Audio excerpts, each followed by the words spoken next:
patret.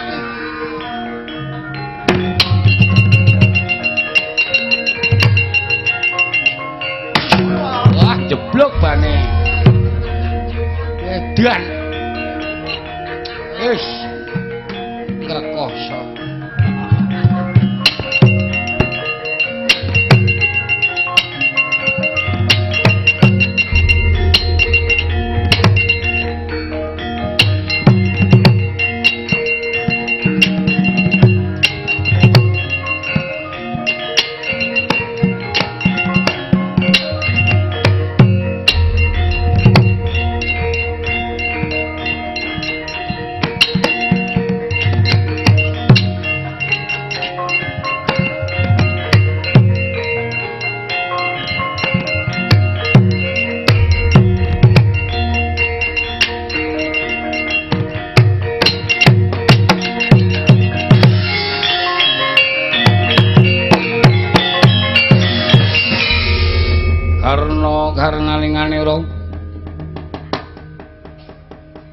Siti purnaming manca jajane omah ing ana risang Sri Kandi macacarana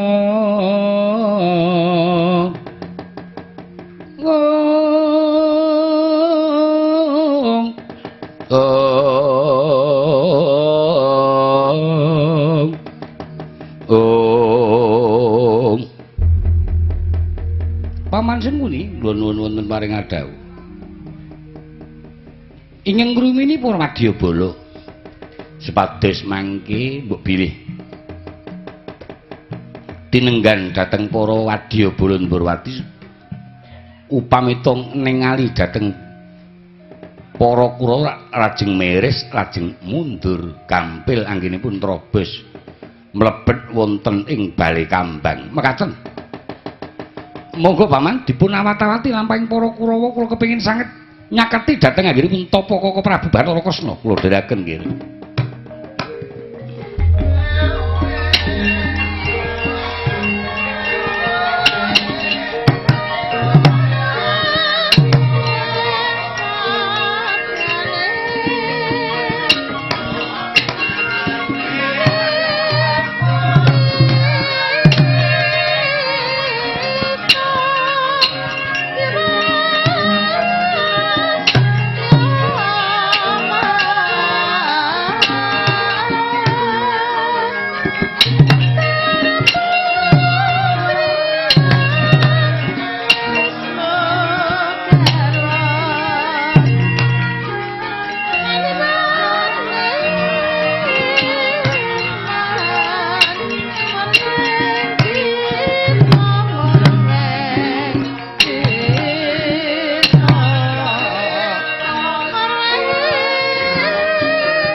Budaling para Kurawa datan kaji semengko ya saksana daya enggal bisa nyaketi marang pertapan bale kambang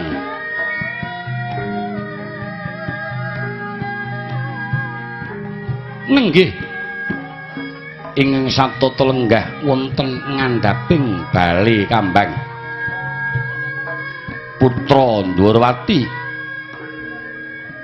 Satriya sanging tambak Mas Bambang Setyaka kinandhenan marang ingkang paman Raden Setyaki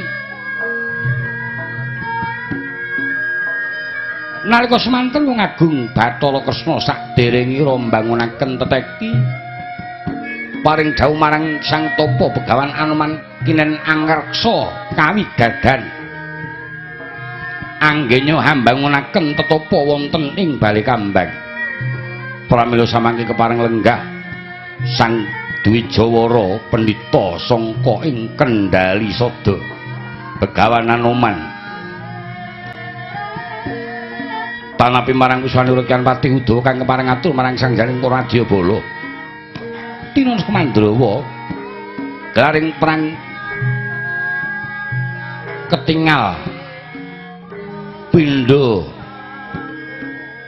kuntul kang aneba ing pasabinan yekti lamun topang agemi sarwa seta para wadya bala Dwarawati Bambang Setyaka sang wis nyopirsa marang ing paman saha ing Sang Tapa Begawan Anoman Gyaruk ing daya kawijil ing dereng kawya sing ladi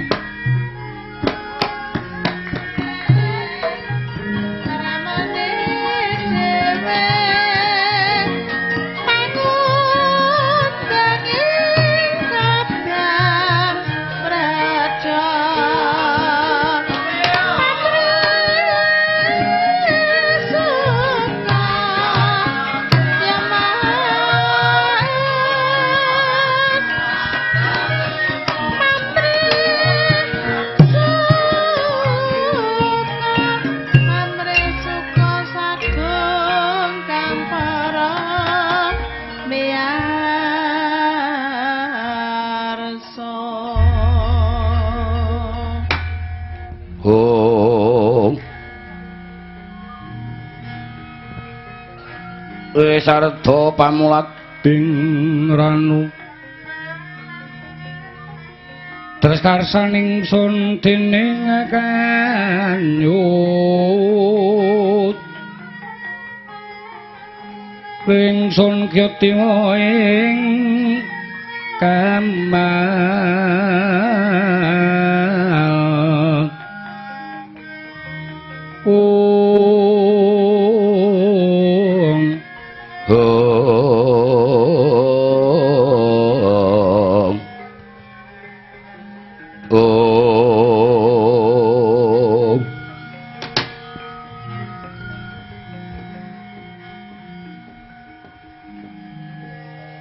Paman Setyaki apa Setyaka pepundhen kula Siwa Anoman tansah nyaketi dhateng papan pertapanipun Rama Prabu Bathara Kresna ora ana lane diacarani mbok menawa pancen ingkang antuk wewalar sangka Prabu Kakang Senggana jer kuwi sipating abdi kang kinasih lan ketengen marang Koko Prabu. Kula nuwun mekaten. Siwapati Udawa iwun maring adhawuh Raden.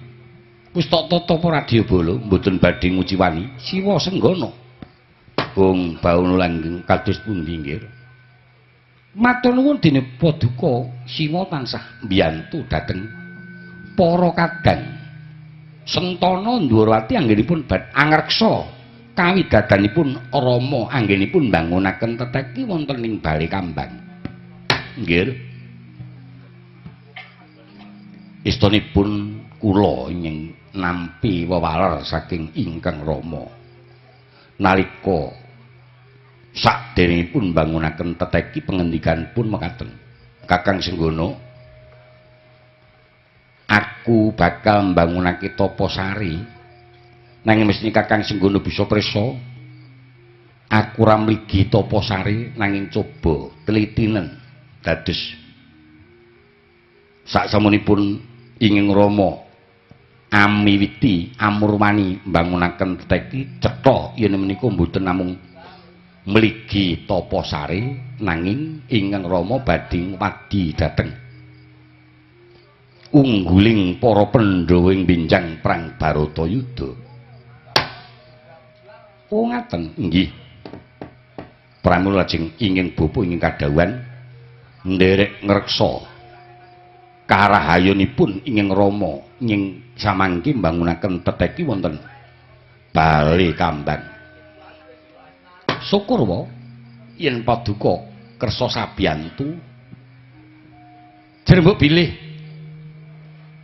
kula sakadang lan para putra Sentana anggenipun jagi kirang tentrem penggalipun Rama namung dipun jagi para putra lan Sentana. Mugi-mugi sageta pinangka kegiatan sageta pinangka wimbuing kegiatan inging bapa nderek ngreksa dhateng kawidadanipun ingkang Rama. Kesinggihan Siwa Anuman mekaten.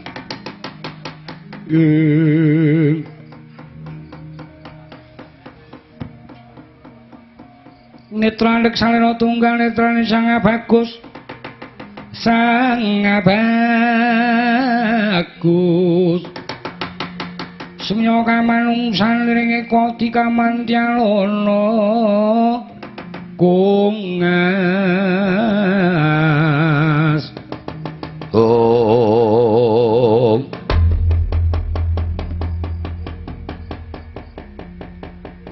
Eca ngisami Mbalacana putra Ndiwarati Bambang Setyaka rumentah marang ingeng wa pendhita sangka ing Kendali Sada Begawan Anoman.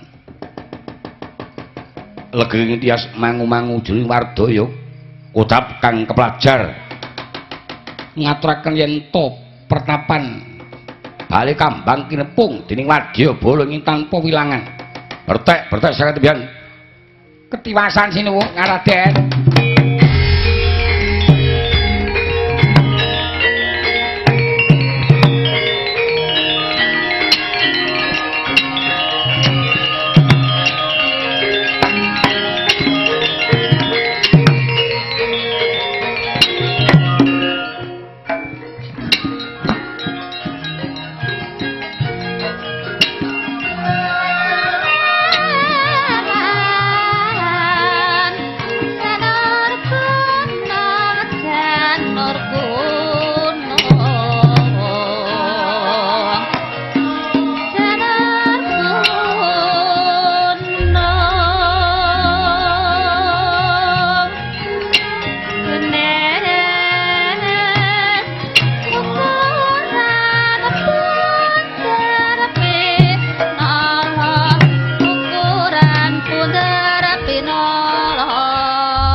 Prajurit kula.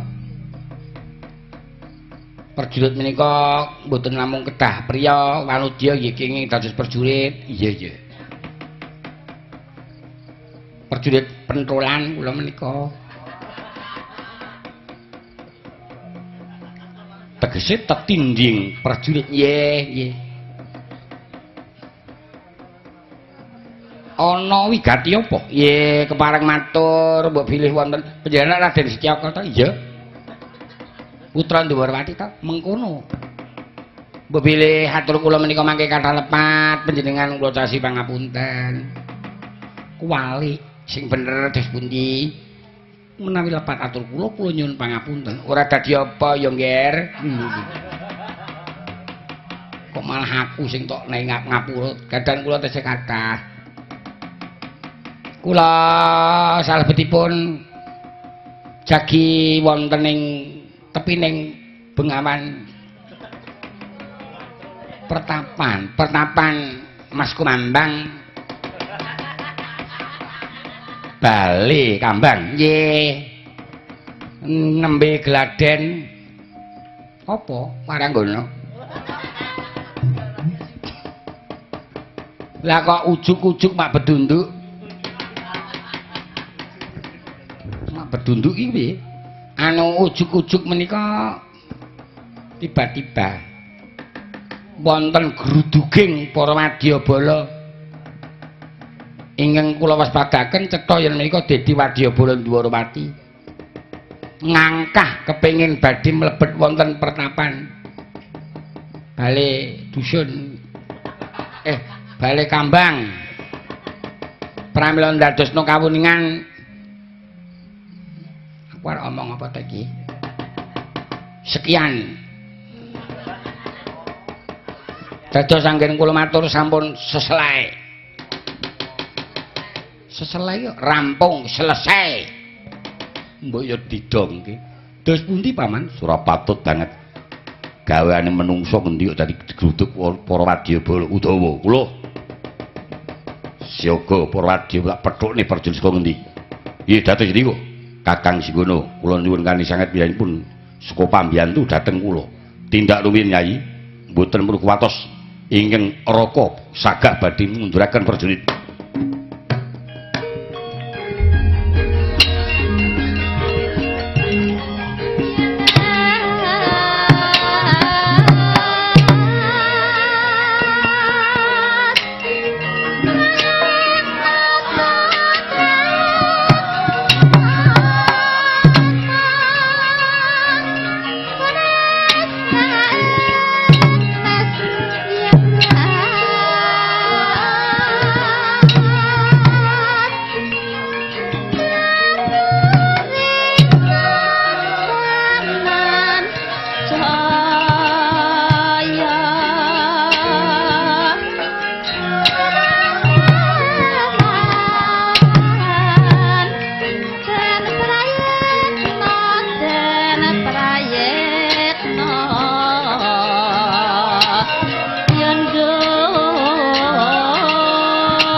Semangkang ngurus sesumbar mongolin bumi gonjeng kumaluduk kuntur getuk umap sang colonidi lumembak penyu kumambang gong kowe sing dadi tetunggiling wadyabala. Yo, Setyaki. Karepmu arep apa? Aku lan para kura bakal munggah ana bali kambang.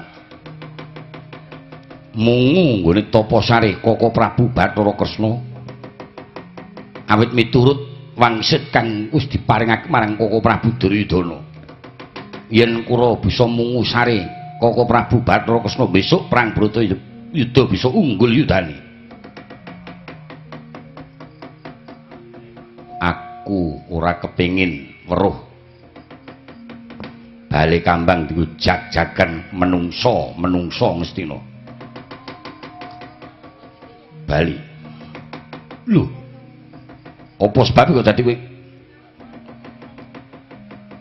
ora nglilakake? Aku kuwatir yen Kurawa bakal gawe cintakane Koko Prabu. Merga Kurawa ki adakane seneng golek perkara. Gelem tak pirma kanthi becik apa ora? Yen kena tak pirma mundur, ora kena tak pirma apa kakon selalu giadeng sirahe. Wah, dalah. Aku wong akeh kowe badan sepata wani karo swatamu. Sing tak wedene aja ming kowe bapakmu kon maju sisan. Kepala ngarep tangkep dodo milang tatungling bengkak dadane maju mrene.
mati kun Arnendi untir tanganmu udus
mati aku. Paman kok njengklit. Ra wae. Enten apa istirahat kok. Yo. Sing nggo wabrak ngono sapa? Hun. Nggo wabrak kula. Sejak kula antem godho mecengel. Nyengkah dodo nyaut godho.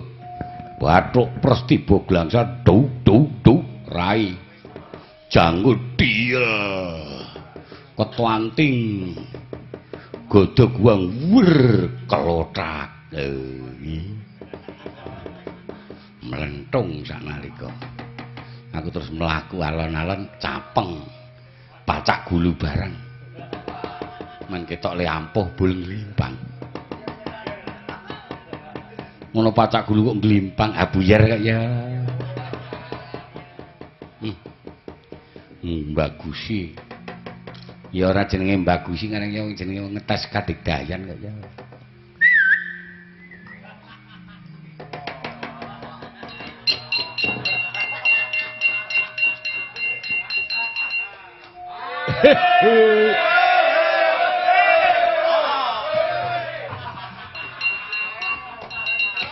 kok ora sida ngapa tuh dicuraki wegah kula isin nganti kok pencetak gul surak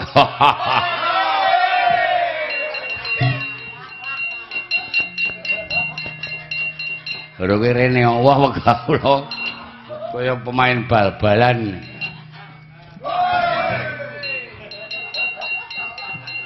wong disurai apik-apik kok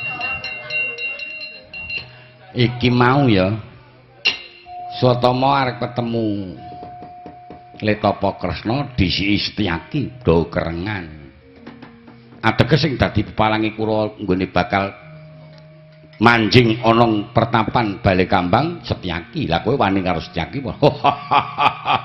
aja cengengesan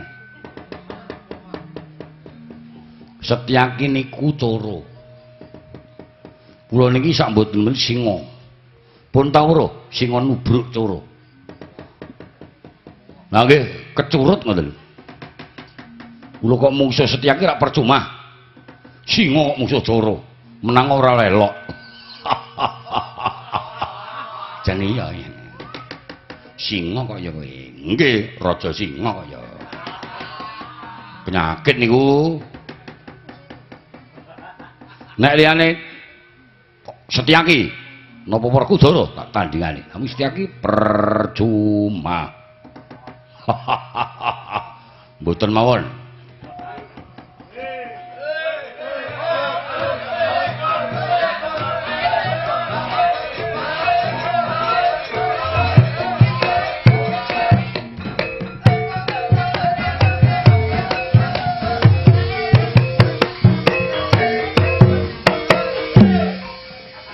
Malah jatil ya nyetrum aku trembelane tenan bocah kene ra petha pancen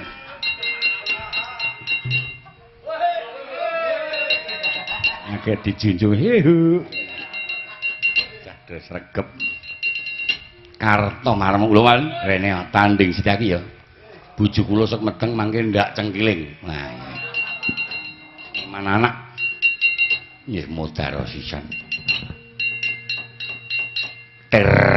tanah Liwur man maju tanding Setyaki dereng adus wah jan sira kalap tenan ya ngenteni le adus bocah kae mesti mongko nek adus suwe apa-apa dikosoki sengit aku iki sapa sing wani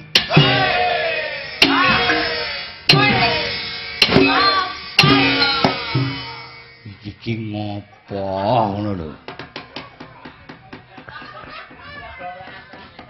Tak rasane kok malah kok cah dolanan. Mungkin iki makarya apa-apa dleng-dleng. Niki prengan. Tandinge si sinten? Setyaki kowe wani apa? Mamang mangke riyen.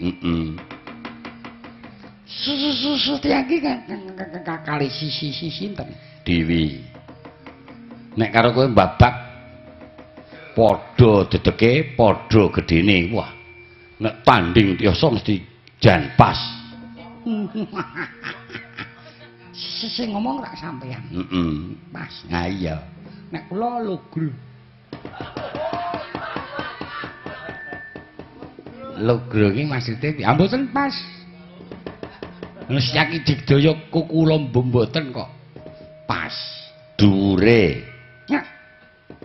Nggih mboten dhuwur kula. Nah rak ngono. Wis menang dhuwur kowe. Ning ampuhe ngrika. Oh. Mula kangsong iku kula tak mundur mawon.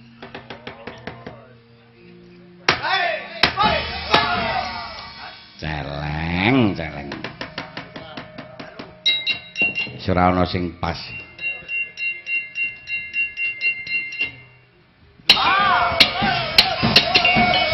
Iki tunggal dene meneh.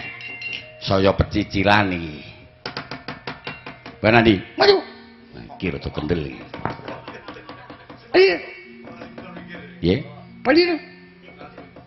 Kepiye? Padine. Idumu nyiprat kabeh.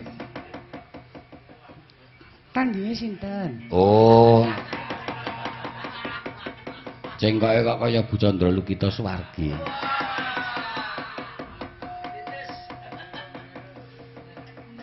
Tandinge sinten? Nah iya. Setyaki. Ha kowe wani apa ora? Wani. Ayo syukur. Cobi kula tantangi. Ya kana. Wani pinten? Ayo. Iki jengkol kok ngenyang iki. Apa? Piye? Lenggah wingking. Oh iya. Lagi. Ono paran. Tadi sama-sama ayo. Ora cetha omonganmu. Nek sareh le omong piye? Lirih mboten krungu saking mriko. Oh, kudu sero. Sero ning mboten cetha. Walah ya cilaka. Maju mrene. Babu, mati dene aku. Tiba tangan apa mau? Kowe iki omong apa? Radong ya. Iki tangan iki. Tangan, iki lho. Tibakno. Prayoga. Tibane prayoga neng kene.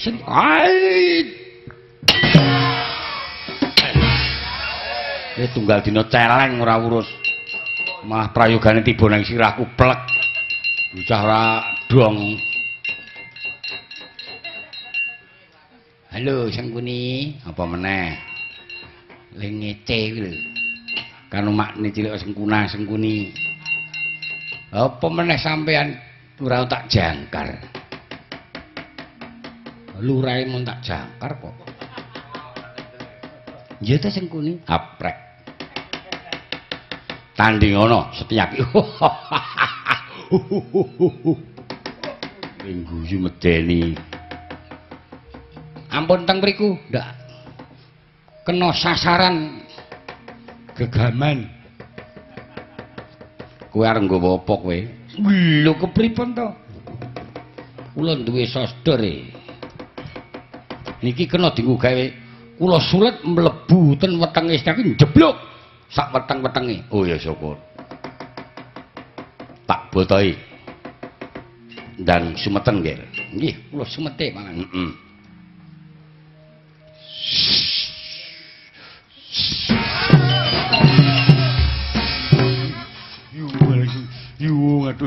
Aduh. Paman kok kejek-kejek ten apa? Alah mlebu sarungku aduh. Mak dhuwur. Seru banget aduh. Guyu ora. Ora ali ra tak kei sodo. Mlayune dadi mubeng.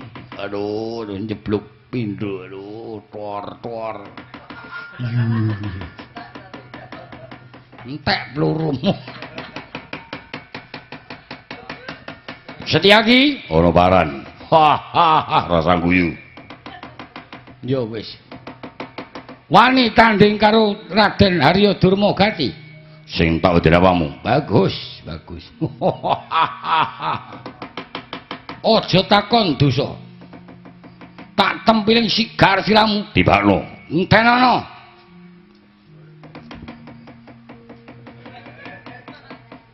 Tak lingguan sih. Dinten ya? Yo, kapan? Sesuk. Sesuk wae Minggu. Yo, jam pira ae? Mangan kaya wong kang senan. Jam 10 ya? Yo, dinteni nang Kretek. Yo. Ngono wae. Kowe nggo motor dhewe ora? Nek ora bocengan wae ya. Yo. Nggo helm loro.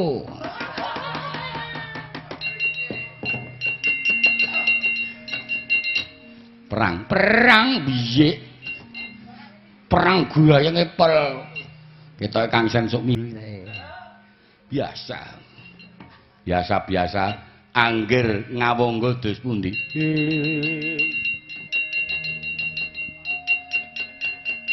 Sinongwati jagat nyokang kinarya omong saliraning kang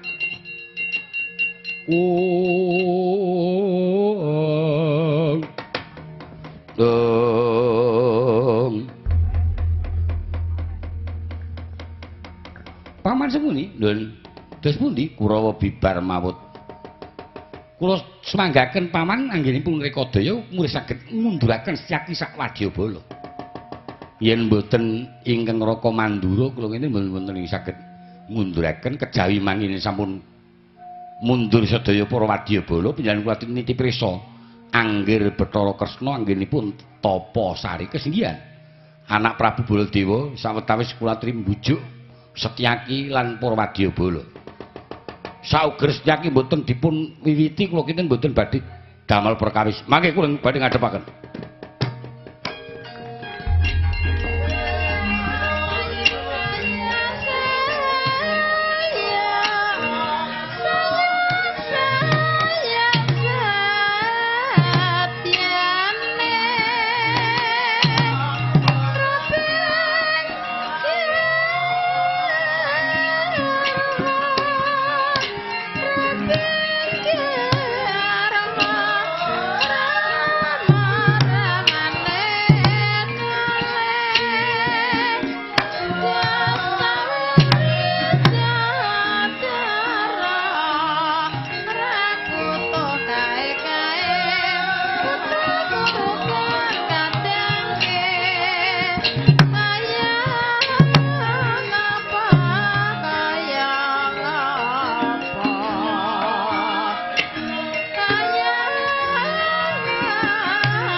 Setyake tinumbul katanira omba umbul katanira pitung kedhi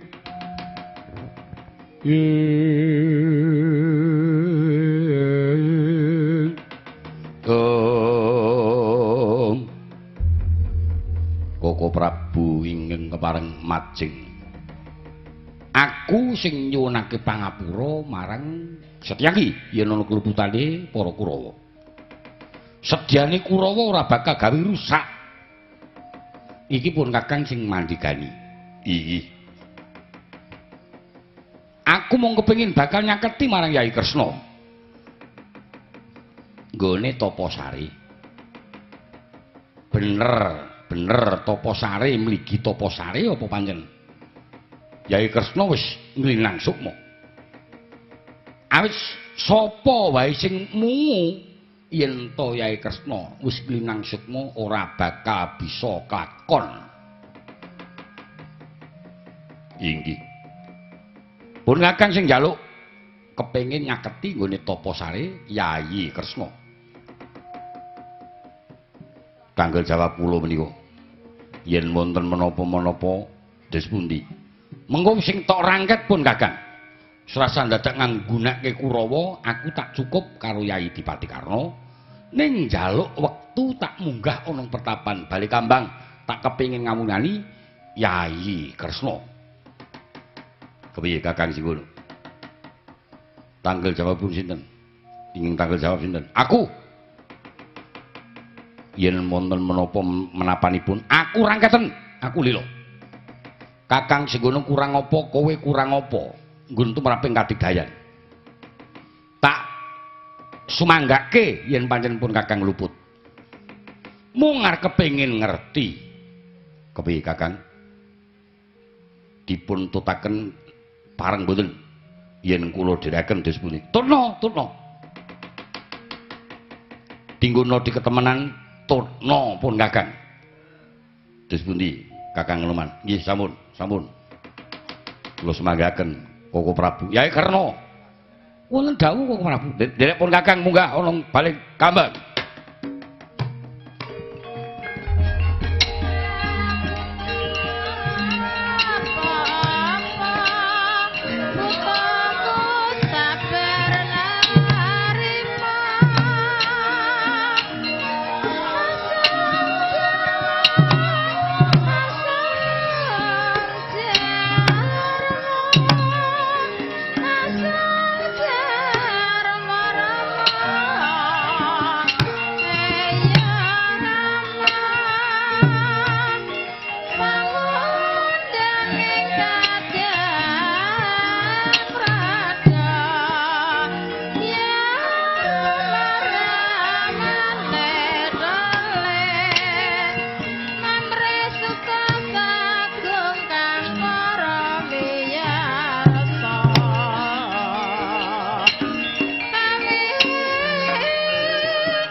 Yayi Dipati wonten dawuh Koko Prabu.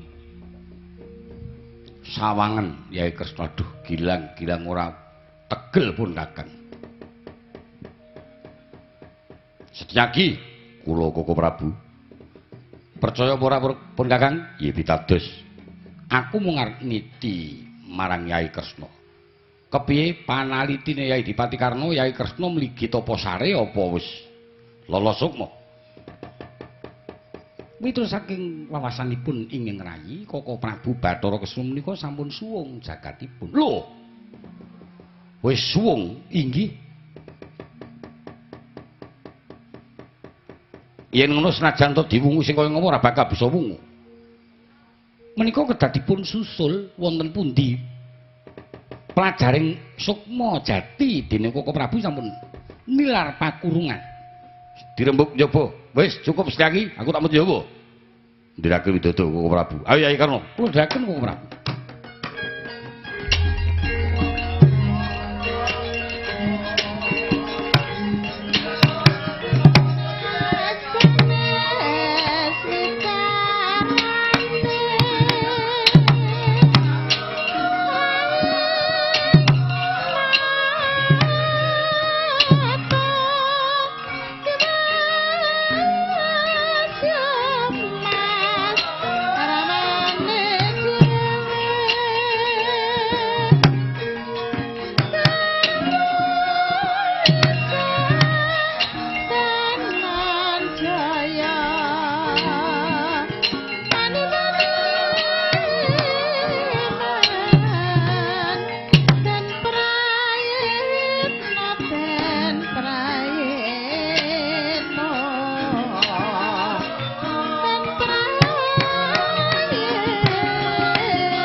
Paman, kula nggih, kula sampun saged nyangketi Yayi Kresna anggenipun Taposari. Oh, nggih. Yayi Dipati Karna ing naliti dhateng kawontenanipun Yayi Kresna mboten nginten jebul sampun suwung. Aduh, duh. Sampun suwung jagatipun. Oh, kula stani yen griya. Dados sampun suwung jagatipun. Nggih. Tegesipun sampun suwung. Nggih. Tegesipun menika sampun suwung. Iya nggih. Dong dereng, dong gedang. Sampeyan nek ora ngerti rasah keminter. Sampun suwung niku tegesipun menapa rak takon ngoten kok. Isin kula lajeng takon. Lha nggih. Wong pendhita kok takon. Sampun suwung menika ateges Koko Prabu Bathara Kresna sampun boten wonten ing momong. Koko Prabu sampun boten mligi Taposari nanging sampun nglinang sukma rak temenan wis. Ngraga sukma. Lah, saiki sesa-sesa marang Yayi Dipati aku pasrah marang Yayi. Kepiye carane supaya bisa mungu nggone Taposari Yayi Kresna kuwi kepiye? Iki. Paman Durna, kula namung panjenenganipun paman ingkang saged lan kiat mbiyantu dhateng kula. Monggo sami-sami ngraga sukma nututi dhateng Koko Prabu Bathara Kresna tlonjongipun wonten pundi?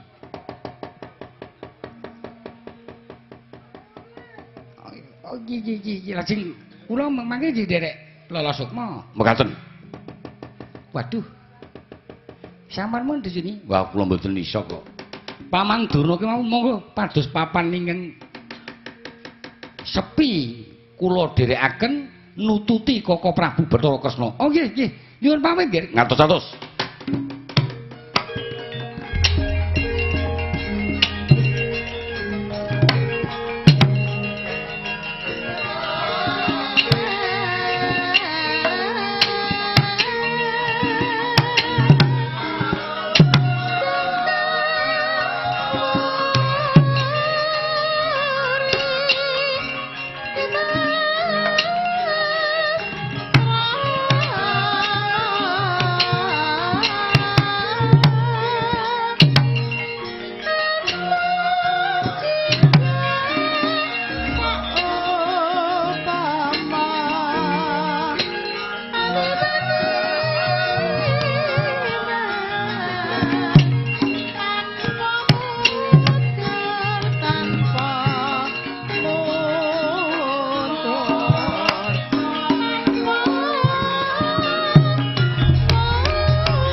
Dewa Yanantara prangga sayang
ing telenging Manakrendayana ana waringin putih jajar sanga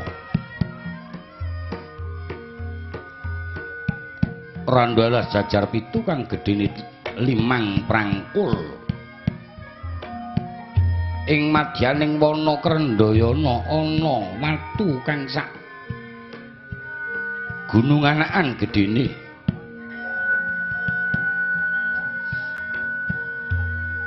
Manakrendayana kondhang gawat keliwat-liwat wingit kepati-pati jalma mara bali mung karyaran apa ta darunane mangkono awit ing kono jatine dudu alas nanging kayangan kang sinebat kayangan Sitra Gondol Mayit ya sinebat ukir pidikan kondhang ing kono mapaning para jim setan pirpayangan klang-klang balung acandak kang angratoni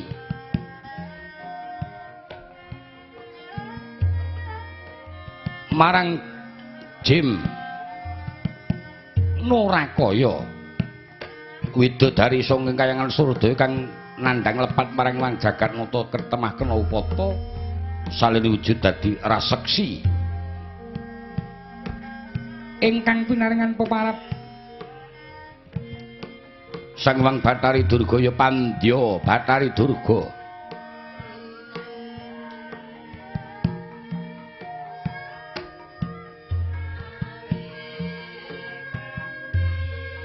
lenggah wonten ing sela Kumalasa lemek roning Rajamala sinungsungan sutra jingga cinawi kencana ngajengaken marang ingkang putra ing Denana Anung Aning Gita Nalendra ing Pracimantara jejuluk Prabu Dewa Srani ingkang linarapaken marang Sangjang Bathara Kala tatkala semana Wang Bathari Durga presa marang ingkang putra Dewa Srani kepareng urip ming dhewe kawijil pengendikanira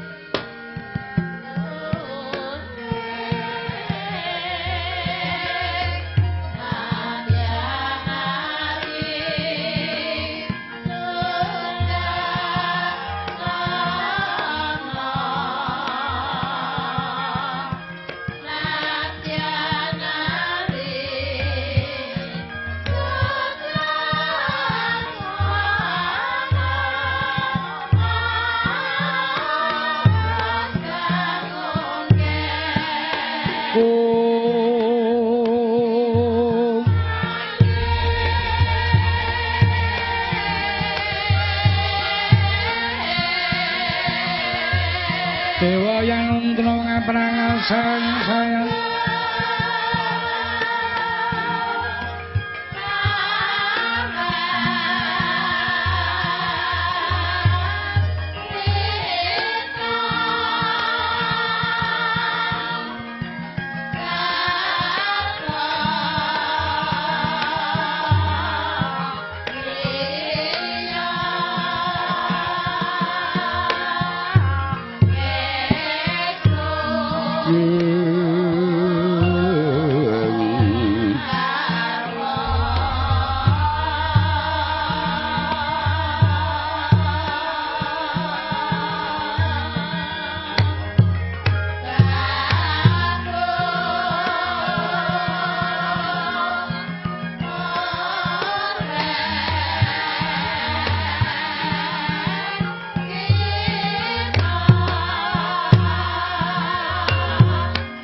Risang Mahayogi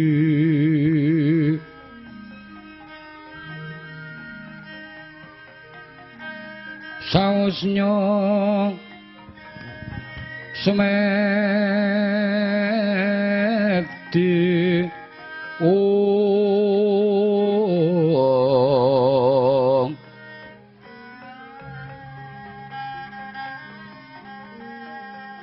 mungging pacarabaan mungging pacarabaan tang wani ngaliyane ngali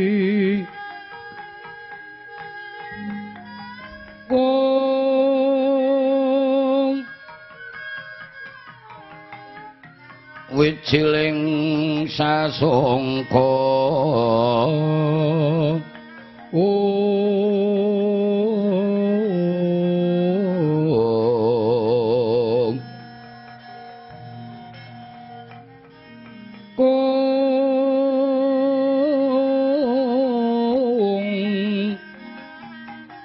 kang saking argraning arti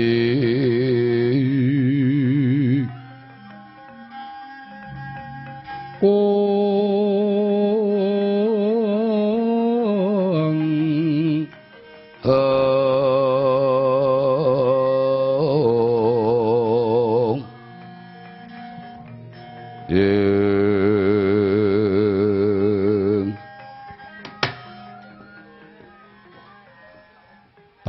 Kala ong Tete Kala Ludra ana apa Biyung Durga nimbali marang aku adimu Dewa Srani kita larapake manjing ana ing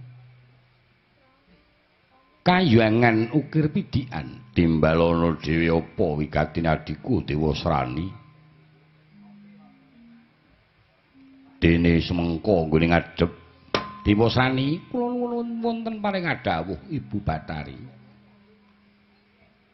semengko anggon kita ngadhep ana Ngarsulun kaya darbi panyuwun ingkang kesdu tumulya jeneng kita aturake ana Ngarsulun apa to nggih ingkang jalari sumengkaning sowan kita ana Ngarsulun Ibu Bathari kula menika putranipun Ibu Bathari.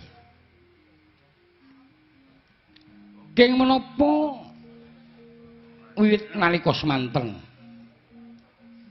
kula nggayuh lananging jagat lan curing bawana mboten saged kasembadan. Wiwit jaman kula badhe nggayuh Bathari Darsanala tansah gagar wigar. Mboten saged kasembadan.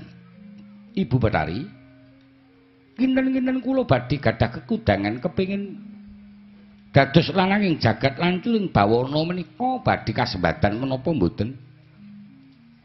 Yen to kasembadan kados menapa? Yen mboten kasembadan kula menika putranipun Ibu Bathari menapa klampah sakliring penggayuh badhe gagar wigar tanpa pepoyan Ibu Bathari nggih lananging jagat lan curing bawana dikodratake pancen dumunung marang Janaka wiwit rikala Darsanala bakal tok gayuh jeneng kita gagal ateges Mboya pinesti lamun to lananging jagat lan curing bawana tumiba marang anakku lanang Dewa Srani nggih. Mupusa ya nggih. Pancen kodrating Jawata mengkono mbuyakna diowahi lananging jagat lan curing bawana kudu dumunung marang Janaka. Jeneng kita ora perlu meri. Ibu Bathari, kepiye? Kula menika putranipun sinten? Lah ya putra ulun. Keng menapa Ibu Bathari mboten saged mbudidaya? Mulih lananging jagat lan curing bawana saged manungsa dhateng kula. Pinangka sesulih dumateng Janaka kula kinten bagusipun mboten kawon. Nanging menapa Ibu Bathari sampun ngendika mekaten? Mboten saged mbudidaya, mboten saged ngupiya kados pundi caranipun. Mulih saged kasembadan sedyanipun yang putra dasar kula. Woi Biyung Durga. Kepiye nggih? Tarasa-rasake pancen Ibu Bathari ku ora adil. Aku bisa matur mengkono, adikku Dewa Srani duwe penggayuh kaya mengkono. Ibu Bathari ora bisa nyembadani, ora bisa minangkani. Yen sing tak jaluk wiwit nalika semana, matine Pandhawa. Yen ora nganggo caraku dhewe, ora nganggo pambudi dayaku dhewe. Tak kira Biyung Durga uga ora bakal bisa nyembadani saka penyuwunku nggonku kepengin mangan bocah Pandhawa. Salah sawiji Biyung pinangkan ana penyuwune adikku Dewa Srani mundhak gelo pamikire yen aku bakal tak upaya dhewe kepiye carane mulih Pandhawa bisa kasembadan tak mangsa bebarengan marang para bajul barat mengkono Biyung. Kita ora dadi ulun, dadi ora bisa ngrasakake kaya ngapa pambudidayaku, kaya ngapa pangirka dayaku. Nggonku bakal mikulihake marang anak-anakku bajul barat kang sarta Bathara Kala. Apa dene ing pengangkah aku bisa mikolehake marang Dewa Srani ewa semono gagal. Sakmenika ngaten kemawon Bu. Ibu kinten-kinten saged nyembadani saking penyuwun kula menapa mboten? Yen mboten ateges sampun mboten wonten ginanipun kula gesang nadya pada. Kula aturi ngasta patrem ingkang putra badhe nguasaken dada kasirnakna kewala Ibu Bathari. Kung tan samara pamoring sukma sinuk moyo winaya ngasepi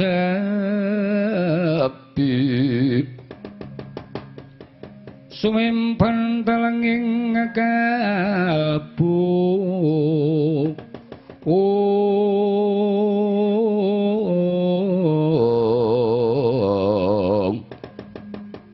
pambukaning warana taren saking liyep-layap luyubing haluyup